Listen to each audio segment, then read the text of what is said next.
Hello friends, welcome to அம்மா அறுசுவை உணவு. அம்மா அறுசுவை உணவில் நம்ம இன்றைக்கி என்ன பார்க்க போகிறோம்னா, இட்லி உப்புமா எப்படி செய்யலான்னு பார்க்கலாம். இட்லி உப்புமா செய்வதற்கு 12 இட்லி எடுத்து வச்சுருக்கோம். இதை வச்சு எப்படி இட்லி உப்புமா செய்யலாம் பார்க்கலாம் ஃப்ரெண்ட்ஸ். இட்லி காலையில் செஞ்சு மிச்சமாயிருச்சு. இது மதியானம் நம்ம இட்லி உப்புமாவாக செய்யலாம்னு சொல்லிட்டு பிளான் பண்ணியிருக்கோம். எப்படி செய்யலாம்னு பார்க்கலாம். இப்போ போய் நம்ம இட்லியை நம்ம உதிர்த்துட்டு வந்துடலாம். இட்லியை உதிர்த்துட்டு வந்தாச்சு. இப்போ இட்லி உப்புமா செய்வதற்கு தேவையான பொருட்கள் என்னென்னு பார்க்கலாம். 3 பெரிய வெங்காயத்தை சின்னதாக கட் பண்ணிட்டு வந்திருக்கோம். ஒரு கைப்பிடி அளவு கொத்தமல்லி தழை, தாளிப்பதற்கு கருவேப்பிலை, 1/2 ஸ்பூன் கடுகு உளுந்தம் பருப்பு, 2 வரமிளகாய், 2 ஸ்பூன் கடலைப்பருப்பு. இதை வச்சு எப்படி இட்லி உப்புமா செய்யலாம் பார்க்கலாம் ஃப்ரெண்ட்ஸ். வாங்க வீடியோக்குள்ளே போகலாம். கடாயில் எண்ணெய் ஊற்றி வச்சாச்சு. எண்ணெய் காஞ்சிருச்சு. கடுகு உளுந்தம் பருப்பு போட்டுக்குங்க.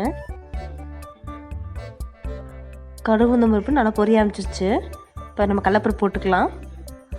கடலைப்பருப்பே ஃபுல்லாக வதக்கி விட்டுக்குங்க. இப்போ கருவேப்பிலை போட்டுக்கலாம். கருவேப்பிலை ஃபுல்லாக வதக்கி விட்டாச்சு. இப்போ வரமிளகாய் போட்டுக்குங்க. வரமிளகாவை ஃபுல்லாக வதக்கி விட்டுக்குங்க.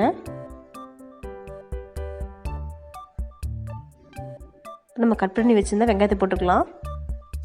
சிறிதளவு மஞ்சத்தூள் போட்டுக்குங்க. அதே ஃபுல்லாக நல்லா வதக்கி விட்டுக்குங்க. தேவையான அளவு உப்பு போட்டுக்குங்க. போட்டு அதே ஃபுல்லாக நல்லா வதக்கி விட்டுக்குங்க. நம்ம உதிர்த்து வச்சுருந்த இட்லி போட்டுக்கலாம். இட்லியை போட்டு அதே ஃபுல்லாக வதக்கி விட்டுக்கலாம்.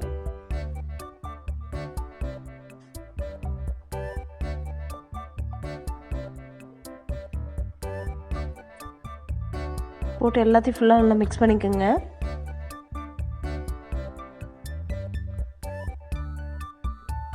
இந்த மாதிரி குத்தி குத்தி விடும்போது சீக்கிரம் அந்த மசாலாலாம் இட்லியில் இறங்கிரும்.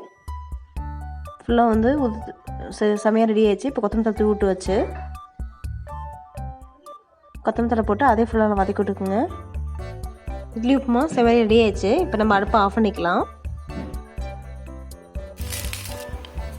சுவையான இட்லி உப்புமா செமையாக ரெடி ஆயிடுச்சு. இது நீங்களும் உங்கள் வீட்டில் ட்ரை பண்ணி பாருங்கள். ட்ரை பண்ணி பார்த்து மறக்காமல் கமெண்ட் பண்ணுங்கள்.